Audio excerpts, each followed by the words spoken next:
Why dip it up when you can dive right in? Why let things simmer when you can cook up a storm? Why live life in half measures when you can live it to the brim?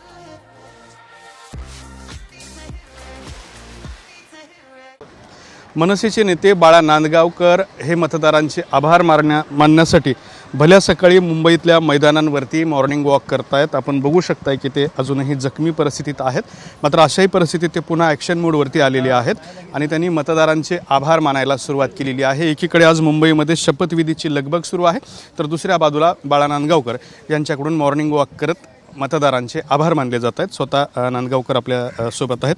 Nandgaonkar साहेब, काय सांगाल तुम्ही? अजूनही तुमचा पाय बरा झालेला नाही हो, आणि तुम्ही सगळ्या मतदारांचे आभार मानताय। साधारण 1 महिन्याहून जास्त काळ झालं माझ्या पायाचं आणि आता 18 तारखेला डॉक्टरांनी बोलवले डिसेंबरचं। छान बॉलिंग आहे तुमची आणि त्याच्यामुळे मी निवडणुकीचा निकाल लागल्या दुसऱ्या दिवशीच मी कामाचं चालू केलं होतं कार्यकर्त्यांना भेटून, कारण शेवटी निवडणुकीमध्ये यश अपयश येतच असतं, पण याचा अर्थ आपण काम थांबवायचं नसतं, आपलं काम आपण सुरू ठेवायला पाहिजेत, कारण समाजाची बांधिलकी ज्यावेळेला असते त्यावेळेला तुमच्या मनातल्या त्या भावना जागृत असल्या पाहिजेत। आणि त्याच्यामुळेच मी सकाळीच वामनराव महाडिक मैदान आहे आमच्या इकडं आप्पांच्या नावाचं MD कॉलेजच्या बाजूला, तिथे सकाळी गेलो होतो। आज गुजरात मैदानामध्ये आता इथे आहे, उद्या अबुदनगरमध्ये जाणार आहे। अबुदनगरचं मैदान आहे, त्याच्या बाजूला एक 16 नंबरचं मैदान आहे, त्याच्यानंतर दत्ताजी नलावडे साहेबांच्या नावाचं आणि मोहन रावले साहेबांचं मैदान आहे। ज्या मैदानामध्ये मी निवडणुकीच्या दरम्यानमध्ये मॉर्निंग वॉकला गेलो होतो, लोकांना भेटायला गेलो होतो, ज्या लोकांनी जवळजवळ 67,750 मतदान मला केलं, काही छोट्याशा मार्जिने माझे पराभव झाला, पण मी तो आनंदाने स्वीकार दिला आहे।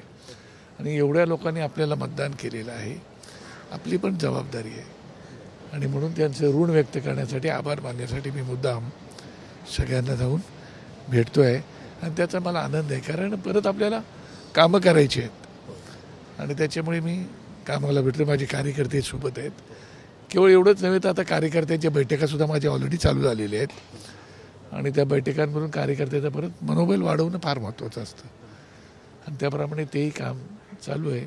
नंतर लोकांना भेटीगाठी मिटिंग सगळं चालू करणार आहे, असं चालू आहे। तर अशा पद्धतीनं मॉर्निंग वॉक सुरू आहे आणि सगळे कार्यकर्ते आलेले आहेत। त्यांच्या हातामध्ये आपण बॅनर बघू शकता की मतदार राजा, आपली ऋणी आहोत, आपली शिवडी, आपला बाळा, अशा स्वरूपाचे हे सगळे जे बॅनर आहेत ते बॅनर हातात घेऊन मनसेचे अनेक कार्यकर्तेसुद्धा यामध्ये सहभागी झालेले आहेत। आपण पुन्हा बाळा नांदगावकर यांच्याकडे जातोय।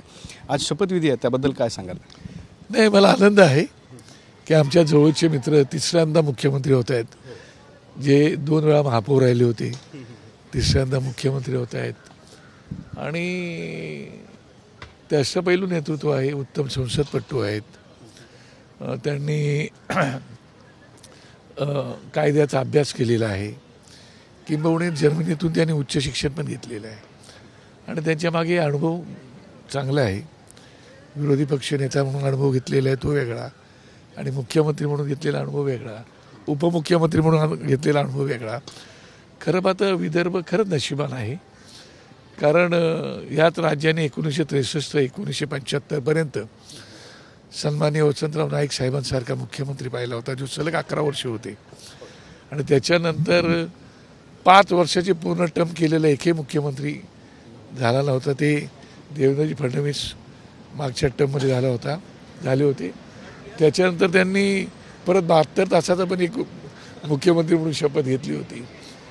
खरं पाहता तुम्ही 63 ते 75 2014 हा जर कालावधी पाहिला तुम्ही, तर त्या कालावधीमध्ये जवळजवळ 44 वर्ष झाली होती त्या कालावधीला आणि योगायोग बघा की त्यांच्या त्या कालावधीला 44 वर्ष झाली आणि मुख्यमंत्री म्हणून देवेंद्र फडणवीसांनी ज्यावेळेला शपथ घेतली 2014ला, त्यावेळेला त्यांच्या वयाला 44 वर्ष पूर्ण झाली होती। काय योगायोग असू शकतो आणि नक्की त्यांना काहीतरी नवनिर्माण करायचं आहे। आमची अपेक्षा आहे की काहीतरी वेगळं असं घडवतील, सगळ्यांना सोबत घेऊन जाऊन ते करतील अशी माझी भावना आहे आणि म्हणून त्यांना शुभेच्छा देताना मला मनापासून आनंद झाला आहे। किंबहुना राज्याचे मुख्यमंत्री तत्कालीन एकनाथजी शिंदे उपमुख्यमंत्री म्हणून देवेंद्र फडणवीस आणि अजितदादा पवार आणि त्यांच्या टीमने सुद्धा उत्तम प्रकारचं काम मधल्या काळामध्ये केलं होतं आणि म्हणून आता लोकांनी त्यांना पुन्हा एकदा बसवलेलं आहे आणि त्यामुळे ते उत्तम प्रकारचे काम करून लोकांची मर्जी संपादन करतील. ज्या योजना सुरू आहेत त्या योजना अशा सुरू राहतील, त्या योजनांचा लाभ लोकांना मिळत राहील अशा भावना व्यक्त करतो. राजसाहेबांनी तुम्हाला कल्पना आहे की नेहमीच चांगल्या कामांना पाठिंबा दिलेला आहे आणि चांगले काम करणाऱ्यांचं कौतुकही केलेलं आहे. त्यांना जर चुकीचं वाटतं त्याने टीका पण केलेली आहे, पण चांगलं काम केलं तर त्यांनी कौतुकही केलेलं आहे आणि स्वतः ते अभ्यासू आहेत आणि देवेंद्रजी फडणवीस सुद्धा अभ्यासू व्यक्तिमत्व आहे.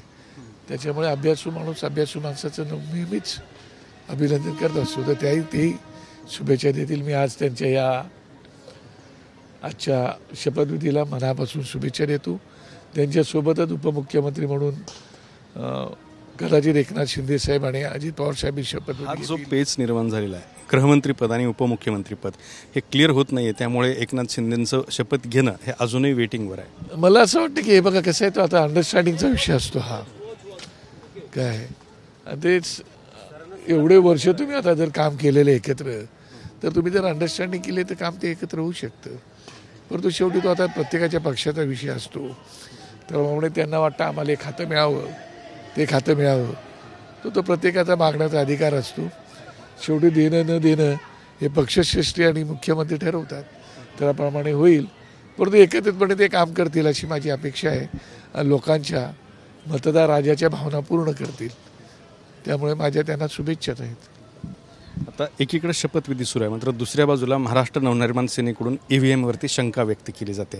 तर आजच्या शपथविधीच्या पार्श्वभूमीवर EVMबद्दल काय? मला असं वाटतं की तुम्हाला आठवते की 2019च्या दरम्यानमध्ये सन्माननीय राज ठाकरे साहेबांनी EVMवरती शंका उपस्थित केली होती. त्यावेळेला आम्ही जवळजवळ सगळ्याच विरोधी पक्ष नेत्यांना एकत्र आणलं होतं. एवढंच नव्हे तर आम्ही कलकत्त्याला ममता बॅनर्जी मॅडमनाही भेटायला गेलो होतो. त्यावेळेला त्या तत्कालीन मुख्यमंत्री होत्या. त्यावेळेला आमचं तेच म्हटलं होतं की ह्या EVMमध्ये काहीतरी गोंधळ आहे, तर आपण सर्व विरोधी पक्षांनी एकत्र येऊन निवडणुकांवरती बहिष्कार टाकला पाहिजे अशी आपली मागणी होती. पण त्यावेळेला कोणी त्याचा सपोर्ट काय दिला नाही. मला असं वाटतं जी होऊन गेलेली गोष्ट आहे, ज्याला सुप्रीम कोर्टाने आता की त्याच्यात काय तथ्य दिसत नाही, परंतु काल काहीतरी आपच्या कुठल्या तरी आमदारांनी दिल्लीच्या विधानसभेत काहीतरी एक डेमो वगैरे दिलेला आहे. तर त्याच्यावरती सत्ताधारी पक्ष, इलेक्शन कमिशन, सुप्रीम कोर्ट म्हणजे मोदी साहेब आणि अमित शाह साहेब नक्की नड्डा साहेब वगैरे विचार करतील की नक्की काय आहे ते. परंतु आता मॅन्डेट दिलेला आहे लोकांनी, आता मॅन्डेट दिलेला आहे तो तर बदलता येणार नाही तुम्हाला. त्यामुळे आता तुम्हाला सरकारला घेऊन जायला पाहिजे असं मला वाटते. थँक्यू. तर हे आहेत बाळा नांदगावकर, ज्यांनी भल्या सकाळी उठून सगळ्या मतदारांचे आभार मानण्यासाठी मॉर्निंग वॉक सुरू केलेला आहे. कॅमेरामन हर्षल निकमसोबत Datta Kanawate, TV9 Marathi, Mumbai. Why deep you took when you can dive right in? Why let things simmer when you can cook up a storm? Why live life in half measure when you can live it to the brim?